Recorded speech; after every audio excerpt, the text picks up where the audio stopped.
میں تلواروں والا نبی ہوں. کس نے فرمایا؟ حضور نے فرمایا. بتاؤ حضور کی معنی ہے ان 2 نمبر مولویوں پیروں کی معنی؟ حضور کی معنی. حضور فرمایا انا نبی القتال، میں نبی القتال ہوں. کیا مطلب؟ میں کافروں کی گردنیں اتارنے والا نبی ہوں. کس نے فرمایا؟ حضور نے. بتاؤ حضور کے پیچھے کھڑے ہوں یا ان 2 نمبر مولویوں پیروں کے پیچھے کھڑے؟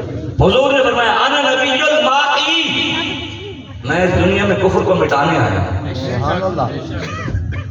حضور نے فرمایا انا نبی الملحمہ، انا نبی المحرک، میں مسلمانوں کو جہاد کی طرف تیار کرنے آیا ہوں. حضور نے بتایا.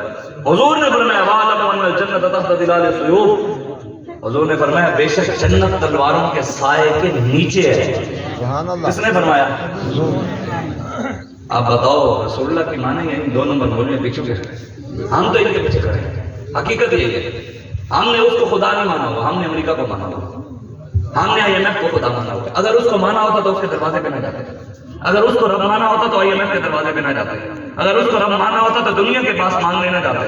اگر ہم نے اس کو رب مانا ہوتا تو پھر گنبد خضرا کی طرف جاتے، پھر کعبہ کی طرف جاتے. یا اللہ کرم فرما، یا اللہ پاکستان پر کرم فرما، یا اللہ پاکستان پر کرم فرما. ہماری دعائیں یہ نہ ہوتی یا اللہ میرے بیٹے کا امریکہ کا ویزا لگا، ہماری دعائیں ہوتی یا اللہ پاکستان میں صلاح الدین ایوبی کا وارث کھڑا کر جو پاکستان کو اپنے پیر پہ کھڑا کر. ہماری دعائیں یہ نہ ہوتی کہ یا اللہ میری کوٹھی بڑی ہو جائے، ہماری دعائیں یہ ہوتی کہ یا اللہ کوئی محمد بن قاسم کا وارث آئے جو پاکستان کی تقدیر بدلے. ہماری دعائیں یہ نہ ہوتی کہ یا اللہ ہمیں گاڑی دے، ہماری دعائیں ہوتی یا اللہ کوئی محمود غزنوی کا پاکستان کو وارث دے جو پاکستان کو پوری دنیا کے اندر اوپر لے جائے. سبحان اللہ. ہماری دعائیں بھی کتنی چھوٹی، ہماری سوچیں بھی کتنی چھوٹی.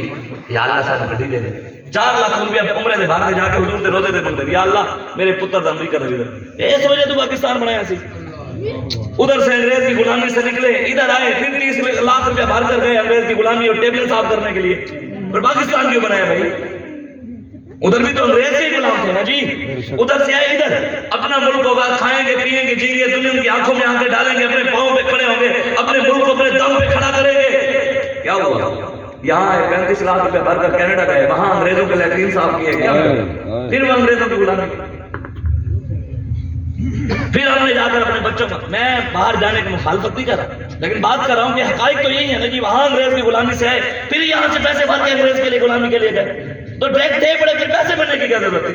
پھر قربانیاں دینے کی کیا ضرورت تھی کہ پاکستان میں ہمارے نوجوان PhD کر کے ریڈیاں لگائے، 16 پڑھ کر بھی برگر بیچے، شاورمے بیچے، پکوڑے بیچے، سموسے بیچے، اسٹور کھولے، کپڑے بیچے، چھولے بیچے، کاروبار کرے، عیاشیاں مریم نواز کرے گی، حمزہ کرے گا، بلاول کرے گا، مونن سلائی کرے گا. یہ وڈیرے سردار اور بدماش کریں گے. پاکستان انہوں نے بنایا تھا یا ہمارے بڑوں نے بنایا تھا؟ یہ تو بابا جی بتا گئے ان کا ایک بڑا بھی نہیں ہے جس نے پاکستان بنانے میں کچھ شامل ہوا. ادھر سے لے کے آج تک امیر المجاہدین تک سارے ہمارے بڑے تھے جنہوں نے پاکستان بنایا اور پاکستان کے لیے قربانیاں دی. ایک تو لایا بابا جی تو فرما گئے، ایک تو لاؤ ہمارے سامنے جو تمہارا باپ دادا ہو وہاں سے لے کے آج یہاں تک. یہ تو ویسے ہی دسانی ہو گئے، یہ تو ویسے ہی چھٹو باہر. اسی تو بائی کاٹ کر رہے ہیں نا انہیں چیزوں کا. کوک ہو گئی، پیپسی ہو گئی، میکڈونلڈ ہو گیا، KFC ہو گیا، کولگیٹ ہو گیا، یونیلیور ہو گیا. ان چیزوں کو تو ہم نے چھوڑنا ہے. یا ہم فلسطین کے مسلمانوں کے لیے اتنا بھی نہیں کر سکتے، اتنی بھی ہمارے اندر غیرت نہیں کہ اگر ہم گور میں پی لیں گے یا کوئی اور پانی پی لیں گے مری والوں کا یا اور بھی حسوبی والوں کا، کیا ہم فوت ہو جائیں گے؟ یہ تو ہمارے قائد نے کہا نا جن والے نے، انہوں نے کہا کہ جیسے شراب حرام ہے اس لیے یہودیوں کے مسلمانوں پر یہ چیزیں بھی حرام ہیں. پہلے جی ہم نے خرید لی ہے تو کیا کریں؟ انہوں نے کہا خرید لی ہے تو پھر صحابہ نے بھی جب اللہ نے حرام کر دی تھی شراب تو سارے مٹکے لے کر باہر پھینک دیے تھے، تو ہمیں بھی باہر پھینک دے. روٹی تو رب دے دے، یونیلیور تو روٹی نہیں دیتا جی. کوک اور پیپسی تو روٹی نہیں دیتی، روٹی تو رب دیتا ہے اور وہ دے گا. یار مولویوں دی 8000 ایڈی برکت ہے، عمرہ بھی کر رہا ہوں. مولویوں دی 8000 ایڈی اتنی برکت ہے کہ وہ اسی 8000 میں ملین مارک میں بھی جاتے ہیں، وہاں کڑھائیاں بھی کھاتے ہیں، واپس بھی آتے ہیں، یہاں سب سے اچھا پہنتے بھی ہیں، پگڑی بھی سونی پہنتے ہیں.